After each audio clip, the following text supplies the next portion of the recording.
Hey, I'm so happy for you. You are so lucky. Thank you. In fact, I still got in effect. Daddy make a shit for me.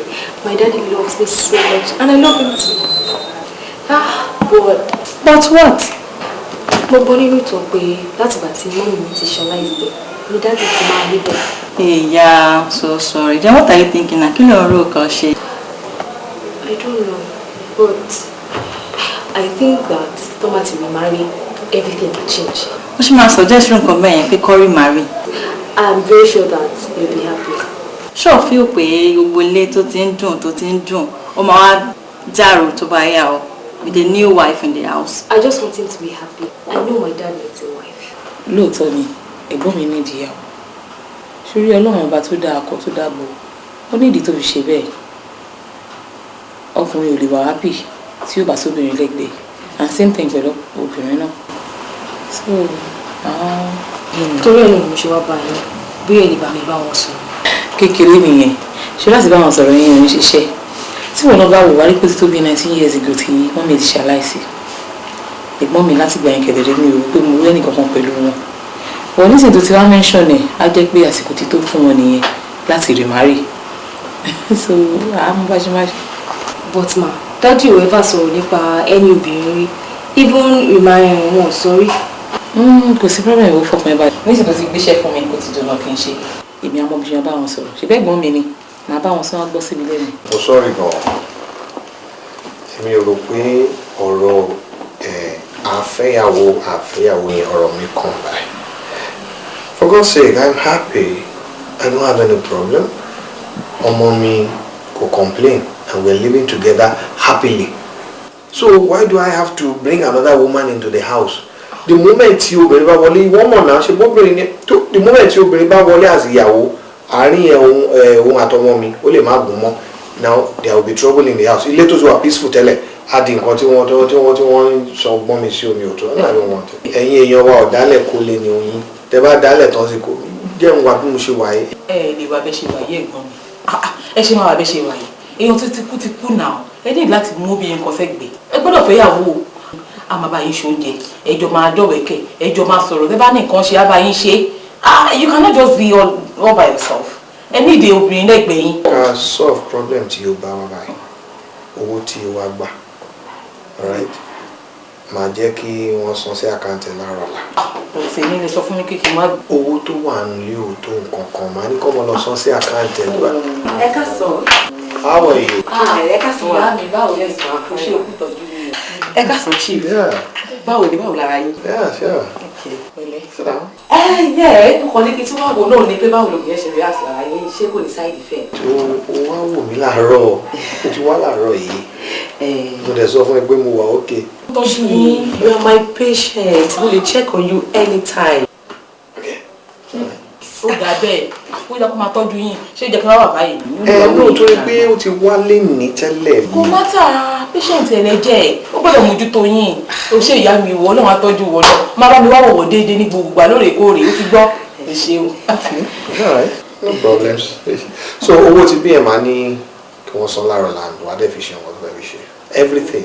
Mo ti gbọ́. Ẹ ṣe sísí mi jọ, jẹ́ ká ríra. Well, no, ibi náà ti fẹ́ máa lọ mú kọ ní kí wọ́n wà láfíà chief ni kò sí much. So next week, abi? No, wàá wò yín lára wa. Ọ̀làdà.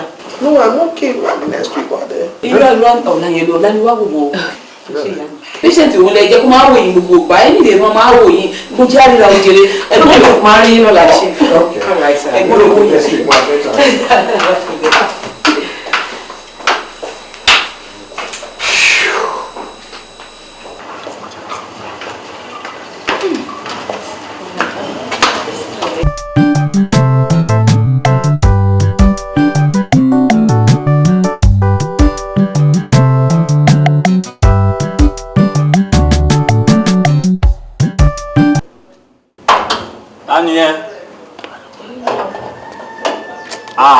Àní títí. Bọ̀dá dé. Ẹ̀kọ́ rẹ̀ lọ. Ṣé mo bá chief mi? Ẹ bá wọn bọ̀ wọ́n ń sùn. Wọ́n ń sùn. Ok, máa lọ dúró dé wọn. Ní táwọn bá ti ń sùn bẹ́ẹ̀ kẹ́nìbọ̀dì má disturb. Bọ̀dá dé. Ṣé tí chief bá sọ pé kẹ́nìbọ̀dì má disturb àwọn? Ṣé bí èmi wà ní? Ẹ ṣàwọn kébì náà ni mo kúkú ń tọ́jú wọn. Mo mọ̀ pé bí ẹ̀yin kọ́ ẹ̀yin náà lẹ máa ti fún ológun ẹ̀wọ̀n ní kan rest tán bá ti lo oògùn yẹn tán.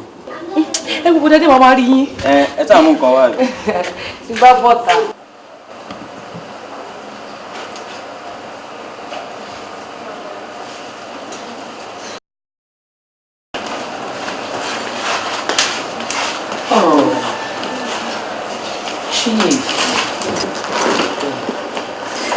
Chief.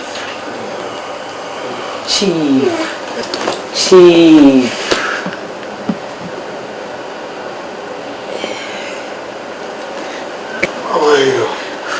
Ẹ káàsán sá. Actually no, wọ́n sọ wípé ẹ̀ sùn, but èmi ni mo insist pé mo gbọ́dọ̀ wọlé pé mo fẹ́ wá rí yín. Thank you. So báwo lára yín? Well, I didn't feel better dear. Physically, yes. I'm getting better. So báwo wá ní ṣé ẹ ti jẹun? Try láti wá biscuit and milk put together. Mix up. Chief, ìyẹn ò dáa tó. Oúnjẹ tó máa fún yín ní energy dára ló yẹ kẹ́ ẹ máa jẹ. Ṣé mo ẹ need carbohydrate? Ẹ ní láti jẹ àwọn oúnjẹ tó wà proteinous. For that I'm okay. Only my brother, you know, tí ọmọ ìbádẹ́ máa ń kó put one or two things together. No, ẹ má worry sẹ́yìn. Bí mo ṣe wà mo máa wọ kitchen, mo máa ṣe oúnjẹ fún yín. Anything tí bá bá mẹ́, tí bá bá gààrí, màmá yín tẹ̀ bá, tí bá bẹ́lú bọ̀, máa ro àmàlà. Fádà ìpèsè mu ni, màmá yín prepare ẹsẹ̀ mu.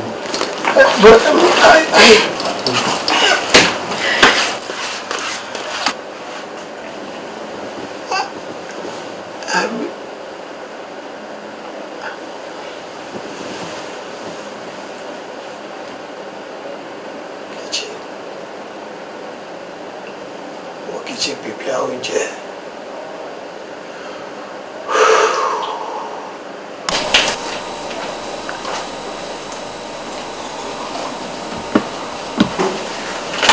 Hi, Daddy. How are you? I'm fine, sir. Yes, I'm coming. Anytime. Listen.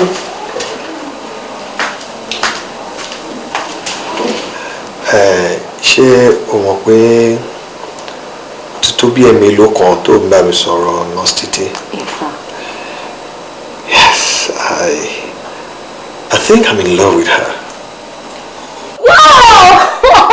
I'm very happy, Daddy. I'm very happy. Can I celebrate by? You should do that.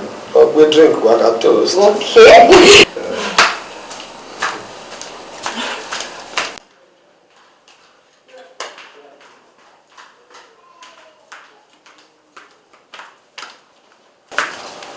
Manager Castle. Any, I'm fine, good afternoon. Daddy go. Also, in fact, not to come out to stop for her. Oh my God. Actually, mo kó àwọn documents kan wá lánàá ní pé kó bá mi sign ẹ̀. Torí àwọn client wa ni a ní láti submit àwọn kankan fún wọn. Bóyá kẹ́ padà wá. Oh my God. All right. Bóyá màá wá lọ́la ń gbà ẹ̀. Okay. Ọlá yẹn wà okay. Nítorí mo ní fẹ́ disturb wọn. Okay. Báwo lẹni health wọn sí? Mo ti wà okay. Ṣé o ti ń feel better? All right. Má jìnnà sọ̀rọ̀ ṣùgbọ́n. All right. We take care. Ó dàbọ̀. Bye.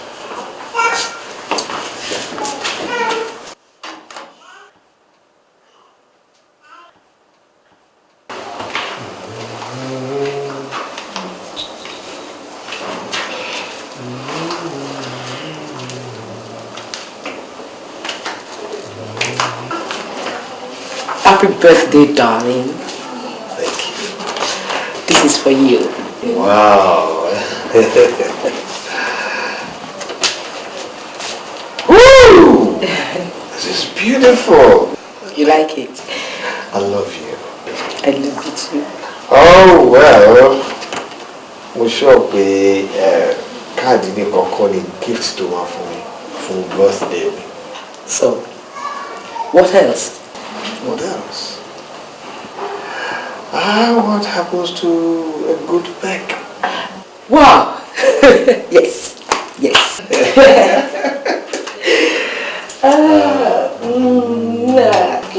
Another one. Okay. A long one.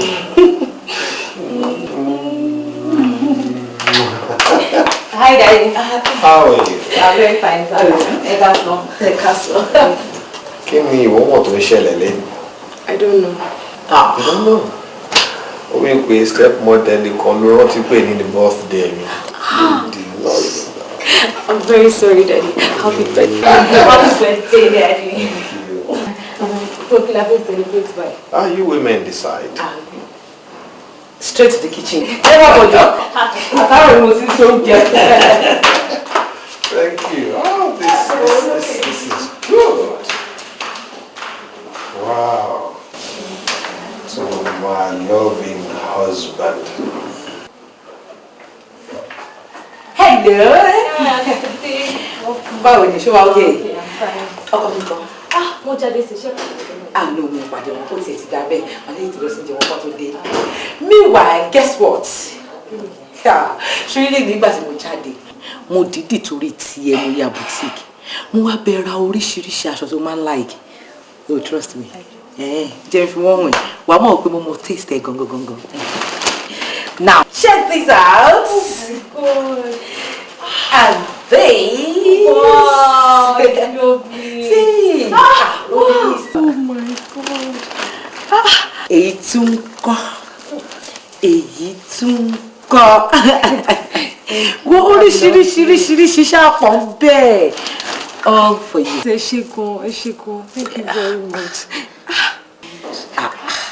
Kí ló wá le tó báyìí? Ìdúpẹ́ ti pọ̀ jù. O ní ìdásí dúpẹ́ lọ́wọ́ mi. Ṣé bó mọ ọkọ mi ni ẹ́?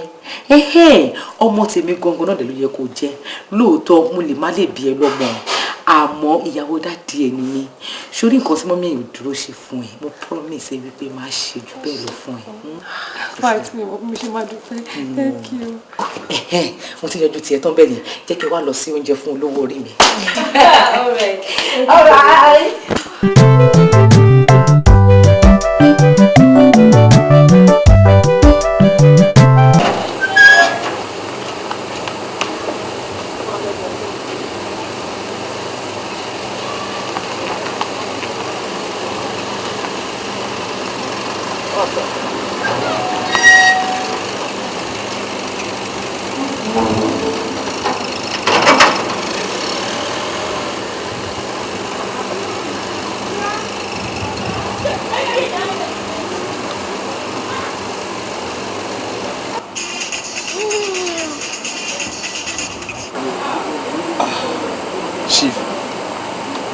Hello, Chief. Hello, sir. Pẹ̀lẹ́ sir. Ṣé pé ẹ ṣe insist láti change will ẹ bẹ́ẹ̀ ṣe bá mi sọ lọ́fíìsì lọ́sàn. Kì í ṣe pé mo lè change mind ẹ̀yin lẹ ní our properties yìí but èmi kàn fẹ́ kẹ́ ẹ rò dáadáa ṣá because ìyàwó yín tẹ̀ ń sọ yìí ẹ ṣe fẹ́ mi ẹ tí mo wá ẹ dáadáa. Wá tó bá jẹ́ bẹ́ẹ̀ ṣe fẹ́ ni ẹ kò sí ìrántí tèmi lè ṣe. I'm just your lawyer and tó bá wù yín ni okay sir. Kò sí problem kẹ́ẹ̀kan wá kẹ́ endorse ẹ̀ náà ni kò sí ẹni ọ̀la. Okay sir. All right sir. Ẹ ṣeun gan sir. Any pleasant night. Bye.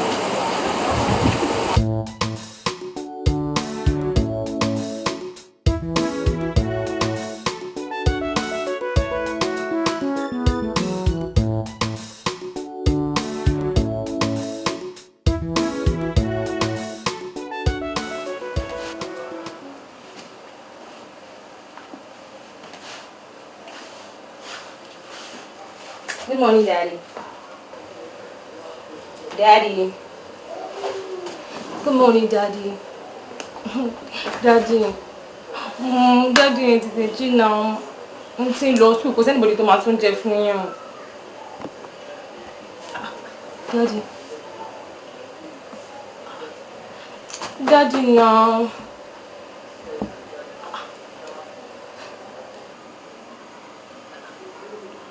Daddy. Daddy. Daddy.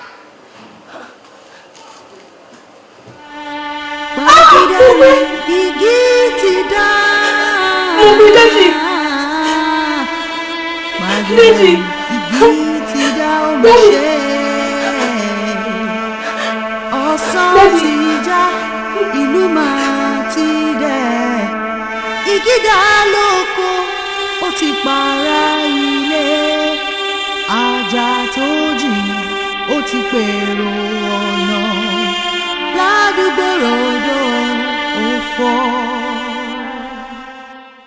Mo kí gbogbo ẹ̀yin ẹbí olóògbé Ọ̀túnba Gbádébọ̀ àkúwà aráfẹ́ra Ọlọ́run àtẹ̀wọ̀n sí afẹ́fẹ́ rẹ̀. Èyí ni àkọsílẹ̀ ìwé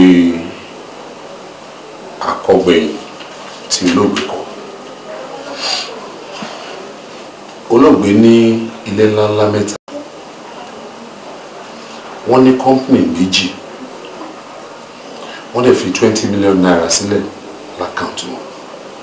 Wọ́n ní gbogbo tí mo kà sílẹ̀ kí ó jẹ́ ti Mrs. Títílayọ̀ Gbádébọ̀. Impossible.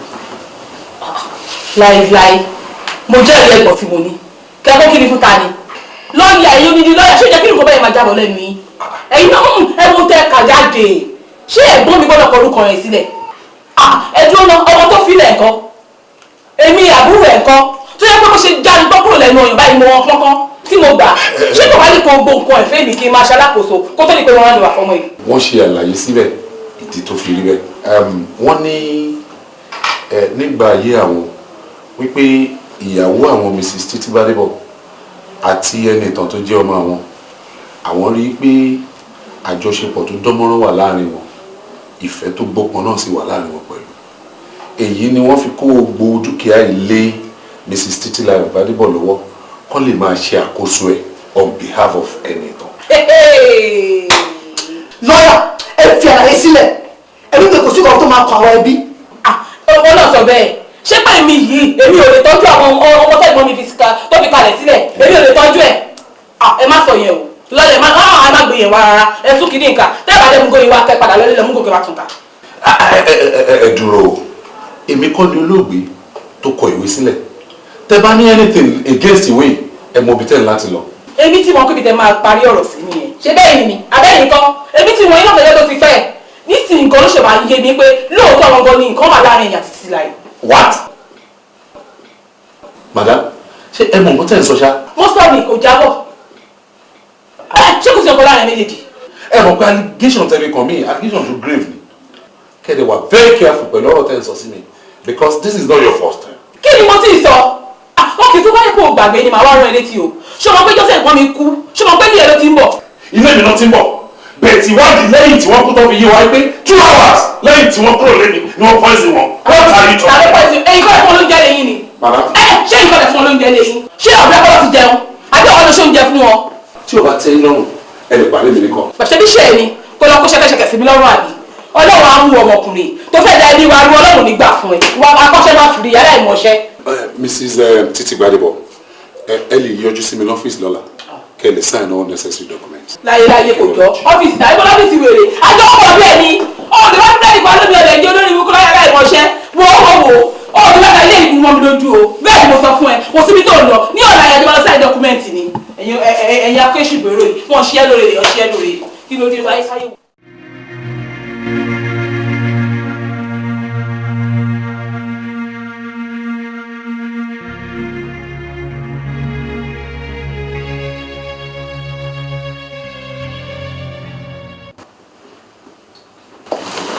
Bọ̀dé títí láàrin mo sì ń gbé sí ẹ̀ látàárọ̀. Well torí ọ̀rọ̀ owó yẹn náà ni mo ṣe wá àǹtí mo ní kí n explain fún yín ni wípé lẹ́nu bíi oṣù bíi mẹ́ta kan sẹ́yìn sìn nǹkan ò lọ déédéé dáadáa ó dàbí pé sọmọ nìyẹn lọ tí mi gan so mi nílè rí owó fún yín ní táìmì yìí bá tó máa fi dé bí another 3 months bóyá tí nǹkan bá dẹ̀ ti dẹ̀ dáadáa bí a máa lè rí èlò kan fún yín ṣé ti gbọ́.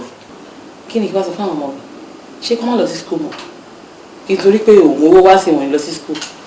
ṣé o realize pé ọ̀pọ̀ ẹ̀ kó tún dolóògbé oṣooṣù ló ń fún mi lówó yìí at least ó kéré pé wọ́n fún mi ní 100k every month but wọ́n lẹ́yìn pé mò ń yọ ẹ́ lẹ́nu àbí mò ń ní ẹ́ lára mo ṣe lókè ṣe tiẹ̀ lóṣù mẹ́ta mi ìdẹ̀rọ pé yẹ kí yẹn ní ẹ́ lára ó máa fún yín lówó yìí nìyà àwọn ọmọ mi ò lè jókòó lé náà wọ́n máa lọ sí school. àǹtí mi understand ọ̀rọ̀ yín ṣé èmi lẹ ń béèrè lọ́wọ́ ẹ̀ pé ṣé mo fẹ́ káwọn ọmọ yín jókòó sílé ni ẹ̀ ṣé èmi mo fa ọmọ yín sí school ni tó bá jẹ́ pé private school ẹ̀ lè afford ẹ̀ ó ń gbé yín lówó lọ àbí ó ti sú yín àbí ẹ̀ mọ́ bẹ́ẹ̀ ṣe máa gbé gbà ẹ̀ dẹ̀ change school wọn kẹ́ fi wọ́n sí public school ṣó lè tó yẹn ni ẹ̀ dẹ̀ ń bi mí léèrè ọ̀rọ̀ pé ṣé kán jókòó lé and again ọ̀rọ̀ chief tẹ̀ ń sọ yìí ṣé wọ́n ti chief fún àlàyé chief máa ń nànà kùnà èmi ò dẹ̀ mọ̀ nànà kùnà ná àsìkò tèmi yìí èmi fi ọpọlọ mo fi ń náwó ni àwọn ní pé ká ẹ ní sùúrù tó bá di another 3 months tó bá wà lẹ̀ máa wà kankan fún yín ẹ̀ dẹ̀ ń bi mí ní question lórí pé bóyá nǹkan tí mo wá sọ ṣe bọ́bọ́ kọ́ nílé ni mo ṣe wá ṣàlàyé fún yín náà ṣé kí n dìde láti débi kí wọ́n á explain irú kan báyìí fún yín.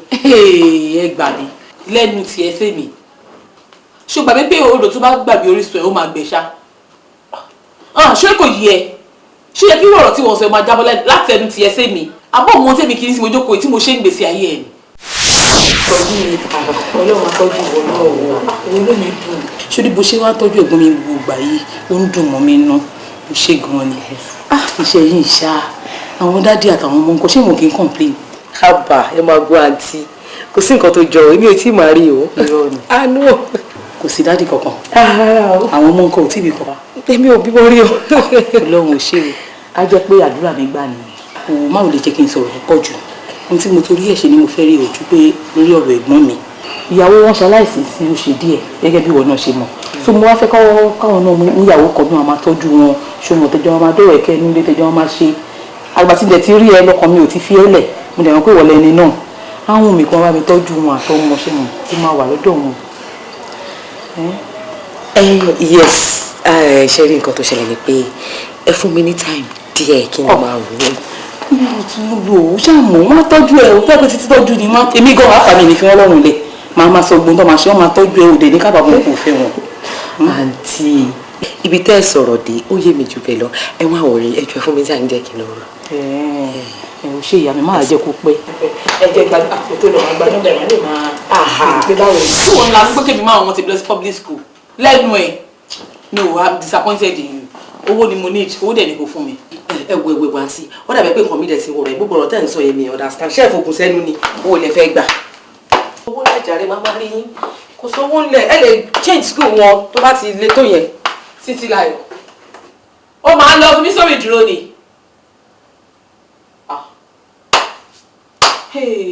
mọ̀rẹ́ o ṣé mi ti wá fọwọ́ ara mi ṣe ra mi báyìí.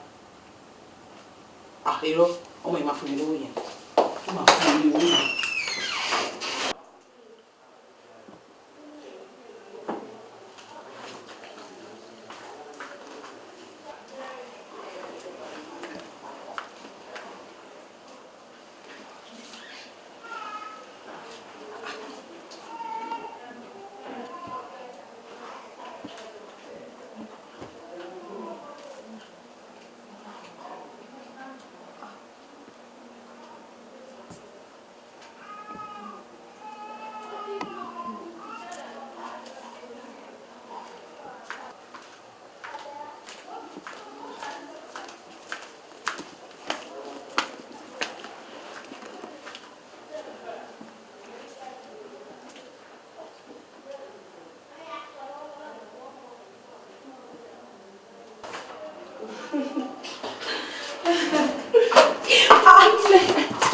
Àǹtí manager.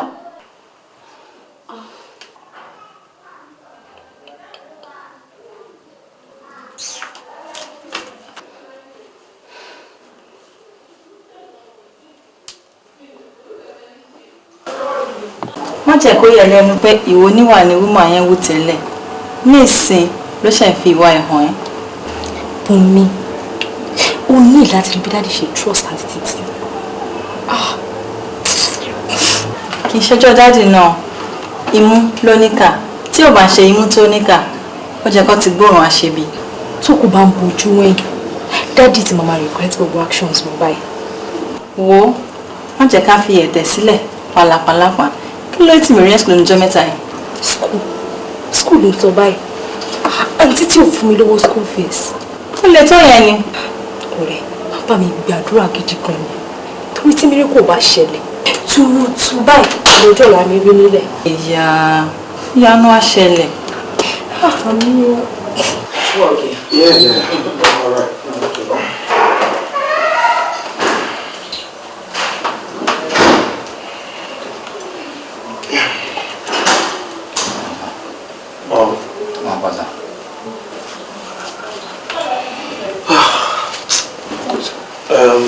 Wọ́n ní ìwọ ló fẹ́ wá handle ọ̀rọ̀ oúnjẹ nílé. Bẹ́ẹ̀ni sá. Firstly kí tẹ̀ lórúkọ náà. Fẹ́mi lórúkọ mi sá. Fẹ́mi. Anyways, our qualifications wo ló ní, our credentials wo ló mọ̀ tó wà lọ́wọ́ ẹ̀ tó fi òpó lè tender láti fi assure mi pé tá a bá fi ẹ́ sínú ilé wà lè ṣe oúnjẹ fún wa dáadáa. Ẹ má jẹ́ kí n parọ́ fún yín sá torí irọ́ ò dáa. Mi ò ní any basic qualification lórí ká máa ṣe oúnjẹ.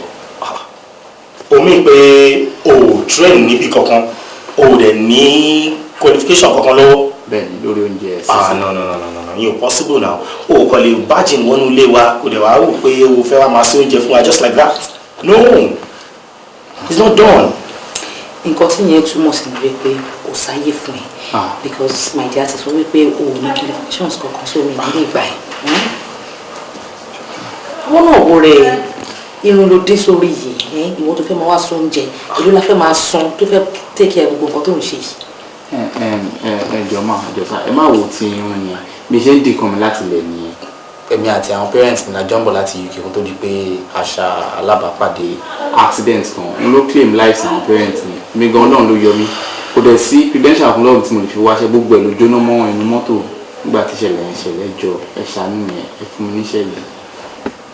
Well, to me, mi ò rò pé ó máa possible because ó fẹ́ dàbí pé already ìlà ẹ̀gbọ́n ti ga ju onírè lọ. I mean, you grown. Ẹnu mi ò dẹ̀ lè ká ẹ́. So mi ò rò pé possible man. Sweetie, because at the end of the day, nsìn kó máa lè jẹ́ pé ìwọ ló máa wá jọ̀gà mọ́ wa lórí bíbá. So. Kọ́ tó bá sọ kù. Èmi ti sọ títí mi nìyẹn. So. Mo kó mi lè ṣe nǹkan kan sí ìmọ̀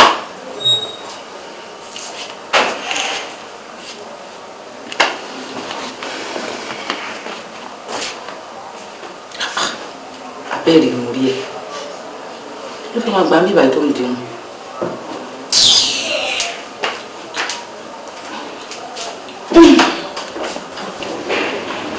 So oní madam ló ní kó wá. Bẹ́ẹ̀ ni. Wọ́n bá dé wọ́n bá náà wò fún ẹ lápọ́ìntìmẹ́ǹt àti ẹ má gba ẹ o. Ó yẹ kẹ́ ẹ rántí ojú mi mo ti wá sí bíbá iná rí tẹ́tẹ́lẹ̀. Torí ìdíwé tó máa fi bọ́ńdù ẹ jáde kúrò nínú ilé ò ní expect ẹ o. Let me tell you something. The reason tí mo ṣe ń ṣe gbogbo nǹkan tí mo ṣe ní kéèkì ṣùgbọ́n estate níbí báyìí. Bẹ́ẹ̀ni. Estate níbí so our security conscious. Bẹ́ẹ̀ni. O lè máa wo kí mo kàn rí báyìí o kíkéré làbẹ́rẹ́ kéré o kò jẹ́ mímì fàdí ẹ o tó yẹ ń sìn. Jẹ́ kàn tẹ̀ ẹ̀ dé náà. Bá gba ẹ mú ní láìpẹ́ o.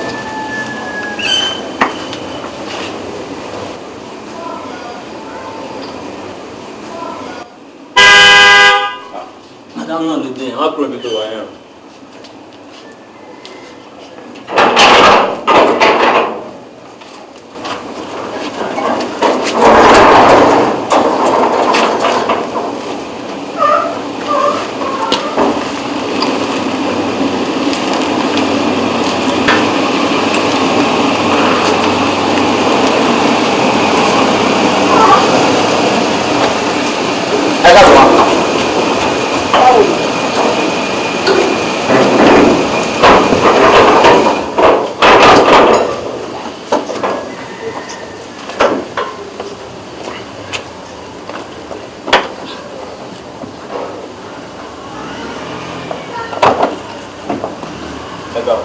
báwo ni ṣùgbọ́n ọ̀rẹ́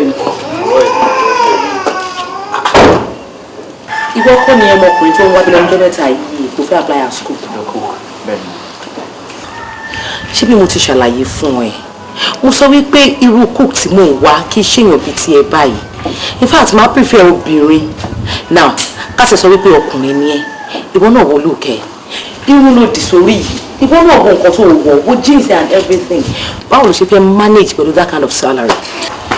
ṣe rí ẹjọ́ tó lọ lọ ẹ má bínú ẹjọ́ ẹ kò gbà mí ní ẹ má wò tí ń mi mo explain fún yín pé ìgbà tá à ń bọ̀ láti UK tàbí sí Nàìjíríà pé àwọn parents mi ìgbà tí mo lose ní accident bàtàdé láti UK tó jẹ́ ń jẹun mi láti ilẹ̀ rìn kó dẹ̀ sí CV kankan lọ́wọ́ lóko CV mi ló wà ní mọ́tò everything ìjó papọ̀ ní mọ́tò possibility máa lọ tẹ́ bá ń bẹ̀ fún mi níṣẹ́ kò síṣẹ́ tí mo fẹ́ ṣe ẹ̀kọ́ jọ ẹ ṣe help mi kò máa ṣe oúnjẹ fún mi ẹjọ́ torí Ọlọ́run ẹjọ́ máa. ó dàbẹ̀ pé ọmọkùnrin yìí ó fẹ́ máa rí mi bí èèyàn burúkú wọn mo mí wípé salary tó wà nínú budget kò ju 20,000 naira lọ yìí ìbàdí tún ni wàá máa gbé now sọ fún mi báwo ló ṣe fẹ́ manage pẹ̀lú 20,000 naira lóṣù. ó ti tẹ́ mi lọ́rùn ẹ má wo ti gbogbo aṣọ tí mo wọ̀ yìí àwọn ọ̀rẹ́ mi ló yá mi wọ́n kọ̀ wò pé kí wọ́n máa rìn dọ̀tí kiri títì 20,000 is okay ó ti tẹ́ mi lọ́rùn mo ń scott sílé wọn gan ni ẹ máa gbọ́dọ̀ yín kò sí ìmọ̀tẹ́ ṣe tí ò tẹ́ mi lọ́rùn tó bẹ́ẹ̀ tó ti máa sùn kitchen náà tí mo ti ń dáná is okay by me ó wà very very much okay ẹjọ́ nítorí Ọlọ́run ẹjọ́ má ẹjọ́. ok àgbà ẹ bí orí ìwọ gba gbogbo details ẹ kó bẹ̀rẹ̀ iṣẹ́. ẹ ṣe máa ẹ ṣe kọ́ wọn. torí ẹyọ ẹ àwọn sọ pé àwọn olùmọ̀ ẹni ìyá tó bá jẹ adẹ ti dìkan náà sí ọyá mu wá. kò sí bá a lọ́wọ́ mi ẹ̀yin náà mo pè mí jẹ. ní tí má ti ń ṣe oúnjẹ kitchen. ọwọ́ tó wọ́n fẹ́ fi wá wọlé nìyẹn oúnjẹ mi ò ṣáà ń kéré.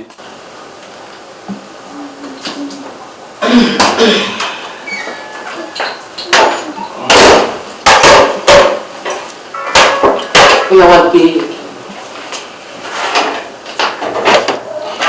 No.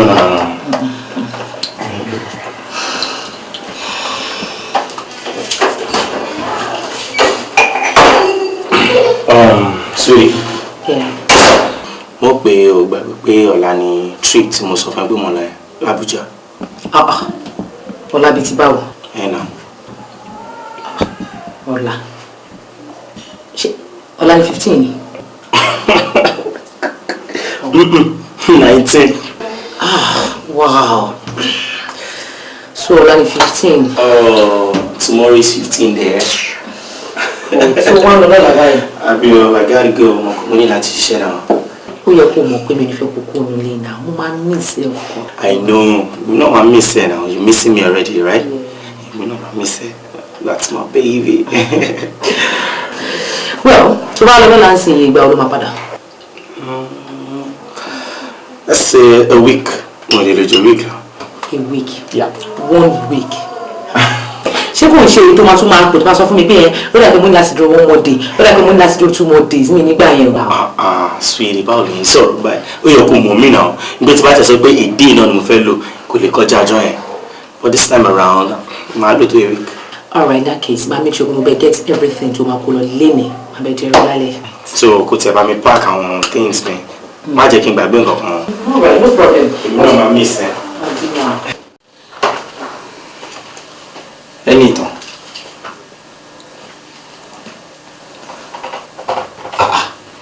Kí ló ṣe ẹ́? Mo ṣe oúnjẹ tán kitchen má wò pé ò jẹ kankan látara ọ̀dọ̀ ẹ kí n gbóúnjẹ ìwá fún ẹ. Kí ló tó ń sunkún? Ṣé mo lè jókòó?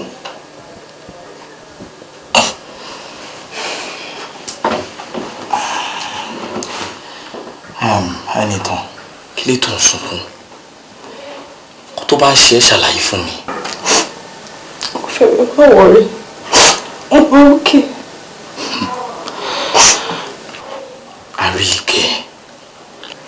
Àríkẹ́.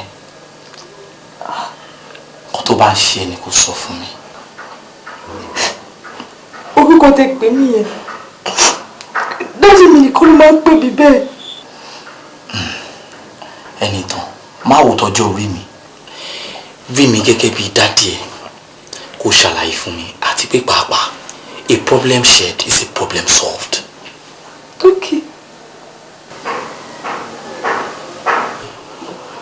Oh baby, I feel like I'm flying over the moon. Baby, baby, come and roll. I like the way you go. I know you bad on my power. Oh yeah, tete, jama go. Baby, baby, come and roll. I like the way you go. I know you bad on my power. Yeah, tete, jama roll. Oh baby, I feel like I'm flying over the moon. Oh baby, I feel like what's this? What's this? It's me. Oúnjẹ ò tí ready. Ẹ fún mi ní 5 minutes kí n serve sí dining. Kí ló dé tó ń ṣe mẹ́mẹ́mẹ́mẹ́ but mi ò béèrè question lọ́wọ́ ẹ̀ náà agbásùnmọ́dé bá ṣe mo béèrè oúnjẹ lọ́wọ́ ẹ̀.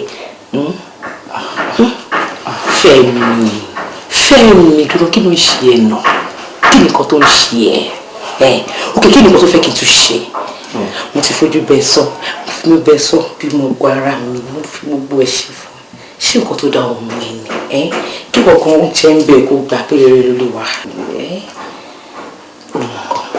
still ló ń ṣe báyìí kí ló tó ń ṣe báyìí tó máa ṣe ojú tí ò rí nǹkan tó dáa kó dáa wọn ni kó lè appreciate ṣe Ọlọ́run.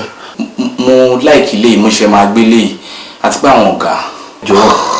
Fẹ́mi wọ́n jẹ́ kẹ́rù bá ẹ mi ò ṣáà gbé lọ sórí ó kì í sì bá gbé lọ sórí mo fún ẹ permission kò sọ kalẹ̀ Fẹ́mi mo láìkẹ́ yẹn tí mo bá láìkẹ́ mi ni màá ṣe gbélé tí mo ṣe now ṣọlẹ́ tó ń bá ìlẹ́rù yẹn gbàgbé ẹ̀ ṣòro mi lè ní this house is mine it's my property so èmi gangan ni mo ń pàṣẹ èmi ni aláṣẹ so anything tí mo bá ṣe àṣegbé ni now be a good boy okay. Just come here. Closer. Yeah. Mo máa ń bọ̀. Oh, boy. That's my baby. Now, ṣé máa fẹ́ kó fi ara balẹ̀ pẹ̀lú mi mo dé máa tọ́jú ẹ o máa gbádùn ara ẹ gan and you enjoy me. Now, this place is not conducive. Let's go to my room. Why can't we just go inside? Yes, inside my. Anything. Yes, ma'am. Gbogbo ọ̀rọ̀ tó ń rò lọ́kàn yìí mo fẹ́ kó gbé kúrò lọ́kàn. Má máa rò lọ́kàn ẹ̀ pé bóyá bàbá ẹ̀ ò nífẹ̀ẹ́. Ṣùgbọ́n bàbá ẹ̀ wò pé ọpọlọ ẹ̀ ò lè gbé ogún yẹn tó ṣe jẹ́ kó fìyàn kan tì í lẹ́gbẹ̀ẹ́. Mi kí dájú mọ́ pé mi kì í ṣọmọ kékeré mọ́. Lóòótọ́ ni ìwọ lè rò pé ó kì í ṣọmọ kékeré ọba bẹ́ẹ̀ òun pé ó kì í ṣọmọdé.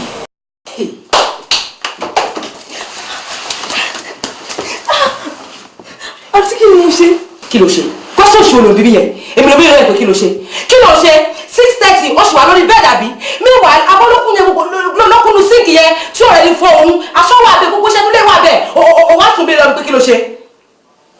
Now, dìde sí kó bẹ̀rẹ̀ sí ní bá ṣe gbogbo ṣẹlẹ̀.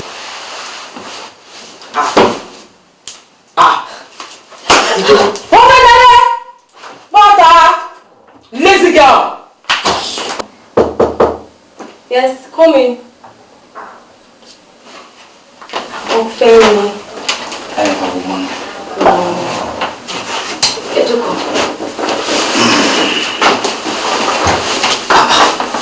Anytime. You are looking cheerful this morning. Thank you. I'm okay, not so fine. But in due time, everything will fall in place. Uncle Fẹ́mi. Ẹ ṣèlérí fún mi pé ẹ ní fi mí sílẹ̀. Fi ẹ́ sílẹ̀.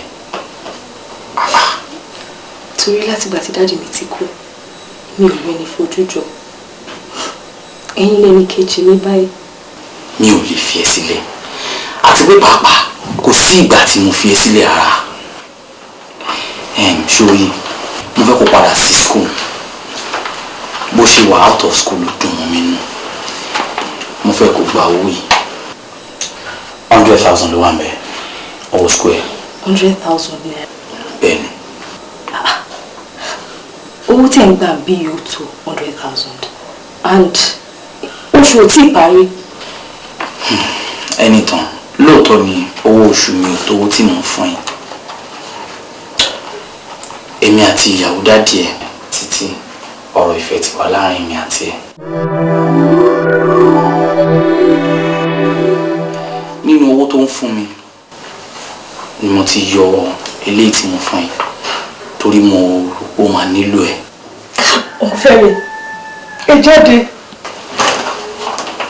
Ẹni tán mo fẹ́ kó mọ̀ pé mo mọ̀ pé tí mò ń ṣe o. Ọ̀fẹ́ mi, ẹ jáde.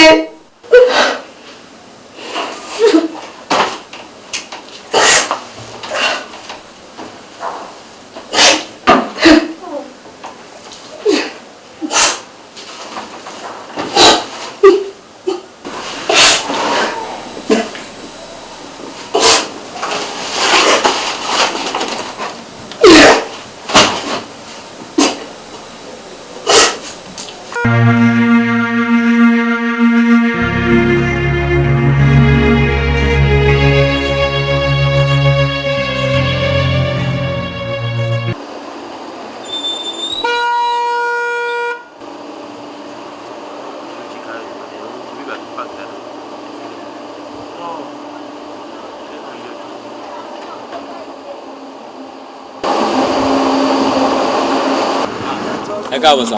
Bá mi ṣí gate. Ha, mi ní lè ṣí gate fún yín sà. Why? Madam àti ọ̀gá tuntun wọ́n ní kí n má jẹ́ kẹ́ wọlé. Màdámù àti ọ̀gá tuntun. Bẹ́ẹ̀ni. Ní ọ̀gá tuntun tó ń sọ. Ọ̀gá Fẹ́mi ni.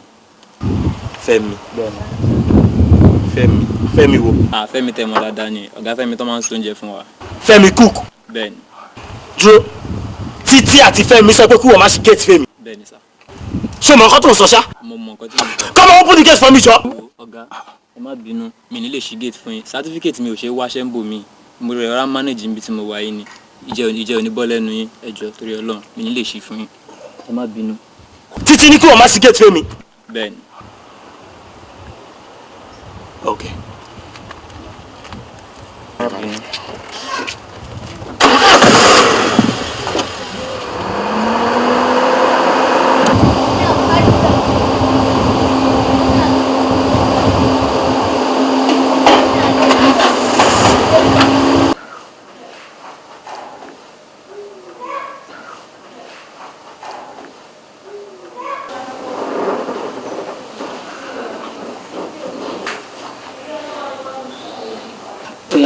Bye now. Okay. That's it. Chico, to make him sign. Ah, ó ti ṣe, ó ṣe síbẹ̀. Wọ́n sọ pé o lè ṣe nǹkan báyìí máa jí. Tí o bá ń ṣe pé mò ń sign document ẹ̀ fúnra mi. Gbogbo properties yìí dẹ̀ kú lé mi lọ́wọ́. Fẹ́mi, ìwọ ló ń sọ̀rọ̀ báyìí. Ṣebí ìwọ lọkọ tí mo fẹ́ fẹ́. Nǹkan tí mo bá dẹ̀ ti ní, ìwọ náà ló ní nìyẹn. And gẹ́gẹ́ bí ọkọ ìyàwó, gẹ́gẹ́ bí head of the family, ìwọ ló yẹ kó máa ṣalákòóso gbogbo ẹ̀ kémi lè ní tẹríba níbẹ̀. You are my lovely wife. Yeah. Ṣé mi wà ní disappointed? Ṣorí gbogbo nǹkan tó fún mi máa sọ di òun máa sọ dìgbà. You deserve a peck. Okay. Another one. Okay. A long one. A long one.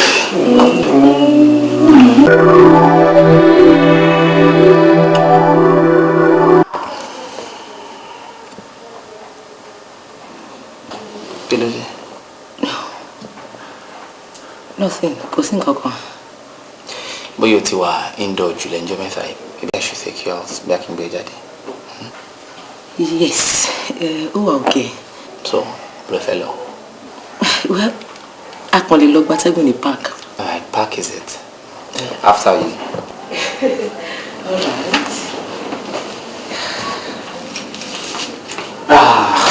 Alright.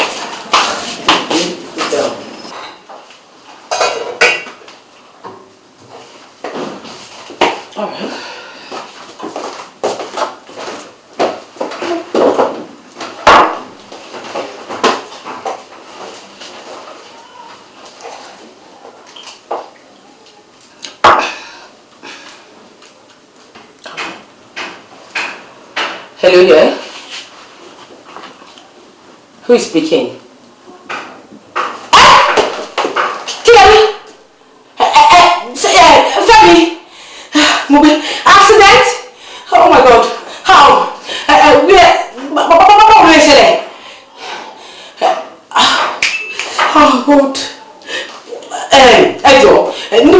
go for a while. I don't know. Okay, right away. Right, yes, right away. Ah, Femi. Mo Femi. Femi, oh, mo dáràn. Hey. Mo gbé tàṣẹ ni màá pè báyìí. Wo ẹni gbẹjúlẹ̀ ló ń gbà ọ̀rọ̀ ìrìnà wọ̀ ní ìlú ni. níbí náà. Àbọ̀kọ mi o, ẹ ká sọ sáà, ẹ rọ sáà. Báwo ni? Kí ni nǹkan tó ti wáyé fún ọ báyìí? Mo ti bèrè lọ́wọ́ wọn sọ fáwọn jẹ. Mo ní pé kọ́ mọ̀ sí ọ̀nà mo láti àti yọ. Ó dà, èmi àwọ̀ kí ṣe máa. Kò ní ìdí. Text message tó sẹ́ǹsì ni mo rí bí kí n wá sí ibi. Ẹ̀bẹ́ mi tó fi pè mí. Mi ò text yín. Èmi. Bẹ́ẹ̀ni.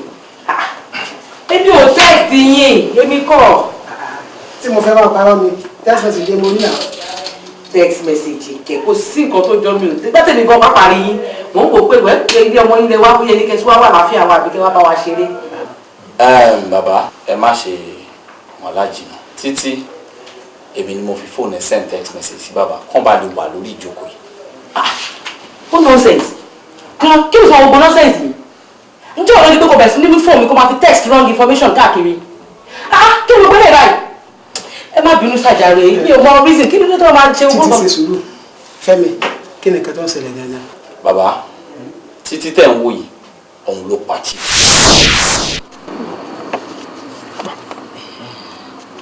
òun ni ẹ ajẹ́bidán tó bá máa lò má gbọ́n kò sí nǹkan tó máa ṣẹlẹ̀ o ṣàfihàn instantly ó yẹ because o lè máa lọ jáyà pé yẹn bóyá máa rí àbọ̀ máa suspect ẹ because kíkí ni yẹn gan tó ṣe jẹ́ gan ó yìí máa lo bí i an hour or 2. 2 hours kò tó bẹ̀rẹ̀ sí ní ṣiṣẹ́. Of course ọmọ pé kò easy ojú ni màálù ń rọ ọbẹ̀ ò dá lọ́rùn ti ní ìdẹ́nsìn kò fẹ́ kí mi àti ẹ̀ka àtijọ́ máa gbé àtijọ́ máa wà pọ̀. Wọ́n ló ń sọ̀rọ̀ báyìí ṣebí tó yẹn náà ṣe fẹ́ yanjú máa yẹn pápá sí kó máa bá tiẹ̀ lọ kó lè fẹ́ ká aráyè ṣègbésí ayé wa. In fact, I need láti eliminate mine as soon as possible, as very, very fast. Yes, very, very fast. And consider it done. I trust you, baby. Thank you. That's my baby. Mo ń bẹ̀rẹ̀ mo fi send text message pé kẹ́ mú èèyàn lẹ́yìn. Yẹ títí. Bẹ́ẹ̀ni. Ẹ̀jẹ̀ ní yẹ títí bàbá mo ní pé èèyàn sì kálẹ̀ ọjà kó bá. Ní sùúrù tó o bá lọ ogbón agbón bẹ tòrótòró alápàǹdẹ̀dẹ̀ ló kọ́lé agbede méjì ayé òun ọ̀run tó bá jẹ́ lóòótọ́ ìwọ ni olóyè Gbádébọ̀ jẹ́ kó wọ̀n sí gbogbo ìjókòó yìí ọ̀pọ̀lọpọ̀ tí ò yé wa sì jọ yé wa. Ní òdodo èmi Chief Gbádébọ̀ ni mo paradà wá bá yín gbé ní àwọ̀ Fẹ́mi tí à ń wò yìí mo ṣe èyí láti fi Ojú Asebi hàn ni ńṣe ni títí fún mi ní májèlé jẹ láti gba ẹ̀mí mi ìdí tí ó ṣe gba ẹ̀mí mi ni láti gbẹ́sẹ̀ tẹ gbogbo ogún mi àmọ́ Ọlọ́run kì í ṣe bí o mímọ́ mímọ́ ni ti Olódùmarè a fún mi ní oore ọ̀fẹ́ láti padà ní àwọ̀ yìí kí ìyà má bàa jẹ èmi àti mọ̀lẹ́bí mi gbé ìdí nìyí tí mo ṣe gbogbo akitiyan mi lórí ìwé ogún ire o. Mo gbé o ẹ ṣàánú mi ẹ ṣàánú mi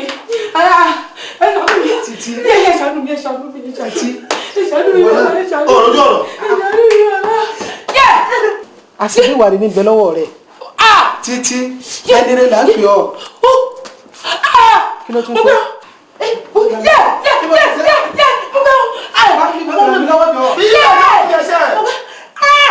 Mo lẹ́ni bá wọ ojúlẹ̀ lọ́mọ ọba ọ̀rí báyìí kí wọ́n sọ mọ́jọ́ kálù ọ́ mọ́jọ́ kálù ọ́. Ẹ bá mi bẹ̀bẹ̀ yìí mọ́jọ́ wọlé ọkọ̀ ọ́. Ẹ bá mi bẹ̀bẹ̀ kò sí ilé ìdá àbí. ẹ mi ò mọ̀ mọ̀ ẹ bá mi bẹ̀bẹ̀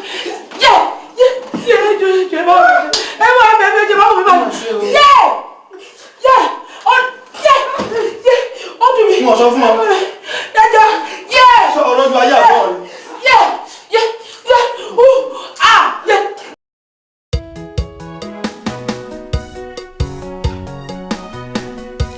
Òkú tó láyé tàbátà tó bá jó títí wá dé ká rọra ìrírí ẹ̀dá nìtọ̀nà èèyàn jẹ́jẹ́ láyé gbà ká rọra ṣe.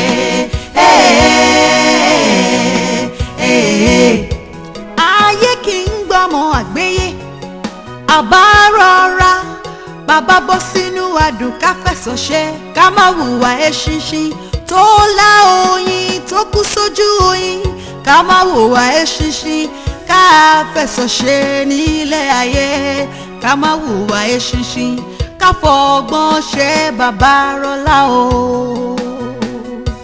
Oko tó láyé tabata tó bá jó títí wá dé ká rọra ìrírí ẹ̀dá nìtọ̀nà jẹ́jẹ́ láyé gbà ká rọra ṣe. Ẹ̀yìn láyé ẹlẹ́gẹ́ ni ká gbé dáadáa kó má bàa jábọ́ tá a bá gbé sórí ká má pàǹtẹ́tẹ́ o torí bẹ́yìn bá jábọ́ ẹ̀yìn yóò ṣe é ṣàjọ ló fi yẹ ká fẹ̀sọ̀ ṣayé ló fi yẹ ká fẹ̀sọ̀ ṣayé.